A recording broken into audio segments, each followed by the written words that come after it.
Hello everyone, your lawyer coach is here. Today we'll be talking about the stress caused by that big load of never-ending work that you have. This is a topic that I've personally suffered from and helped others overcome. Now, if you do like the big workload, then by all means, carry on with life. But if you're tired of it, then stick around, because by the end of this video, you should have the tools to reduce the time you spend on work per day or per week, and you'll be able to spend more of it on other things that you like your dog, your partner, your kids. Go for it. Now, there are many videos and information out there telling you how to deal with the stress itself. But the stress is the symptom, it's not the source. To dive and solve the matter at the source, I want to share with you this very simple technique. All you need to do is use the following three questions on yourself. Why is it so? What is it costing me? And what is in my control? This is my magic wand, people. It doesn't get any simpler. So start by asking yourself, why is it that I have a big workload and spending too many late nights on it? We're going to go into a bit of science right now. So the answer to that question will be different for each person, obviously. But based on what I've seen as a lawyer and from what I've seen from my clients while coaching, the top three causes usually are people pleasing and fear of saying no, procrastination, and perfectionism. They all have to do with time management, but it's not as simple as that. You see, while growing up, our brains developed certain beliefs about life and got wired to do things in a certain way. That way became the automatic approach, which we apply with no questions asked. It's meant to make our decision-making process easier and quicker, just like brushing your teeth or even walking. You develop muscle memory and it becomes an automatic function, instead of a big burden each time you want to do it. But the problem is, this automatic approach may have been built on beliefs that served us in the past, but no longer serve us now. The beliefs would be giving us short-term satisfaction, but causing us bigger pain on the long run. So what we want to do here is to dive deep and figure out what those beliefs are and change them. We'll do that by asking powerful questions, such as a stream of why questions. So let's go back to our original question, and as an example, I'll share with you my real answers from when I was a young lawyer and a major people pleaser.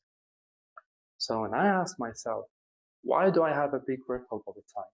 My answer was, because I keep on saying yes to people who ask for my help, left, right, and center, whether it's my bosses, my clients, or my colleagues, and I never say no. Let's ask why again. Why is it so? My answer was, because if I say no, they might get disappointed and might think that I'm not helpful. Why is it so? Because it's important for me to have people like me. Why is it so?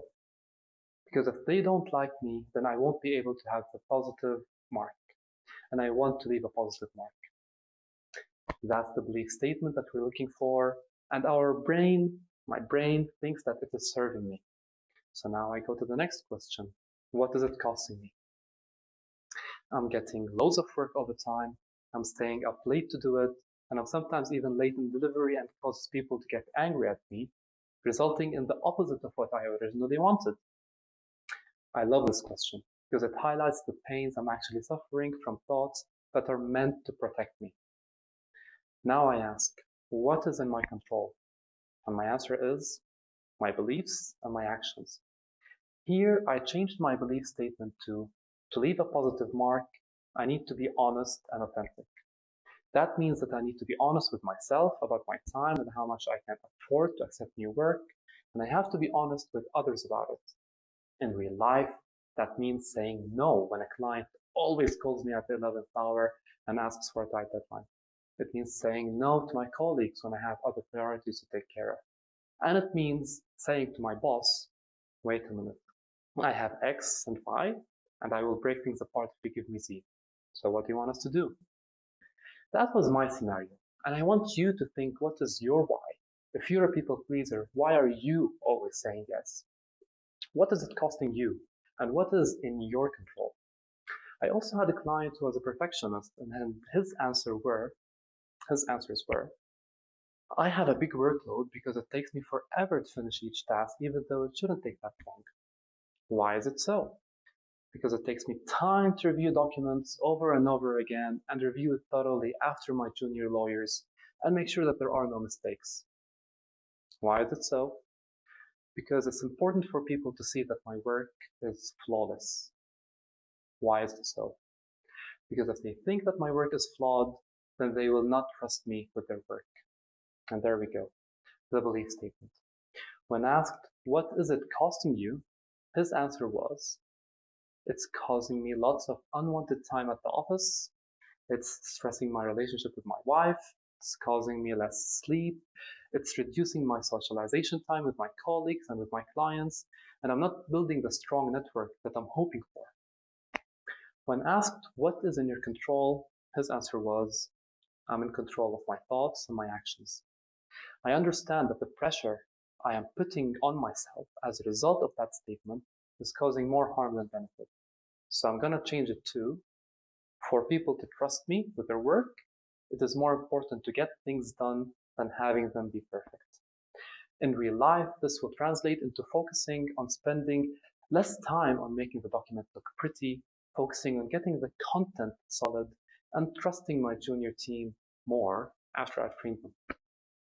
As for another client who was a procrastinator, her answers were, I have a big workload because I keep on procrastinating and getting distracted by social media, socializing with my colleagues, and with unimportant tasks.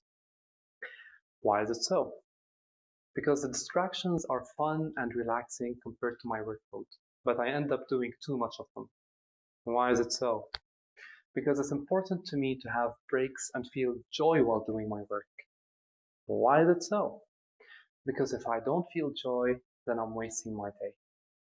When asked what is it costing you, she said, I'm constantly working late and in a rush trying to make up for the time I wasted during the day, and I rarely have the chance to spend the time on the things I really want to do, like learning languages and spending time with my friends, and I end up wasting my day anyway. What is in your control? Her answer was, my thoughts and my actions are in my control. I understand that the instant gratification of distractions brings me short-term joy, but causes me pain on the long run. So I would change my belief statement to, I'm wasting my day if I don't finish my work on time.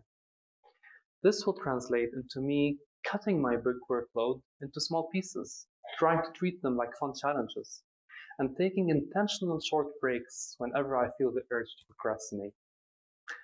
These are just examples, and whether you relate to them or not, the same technique can be applied to find out your own answers.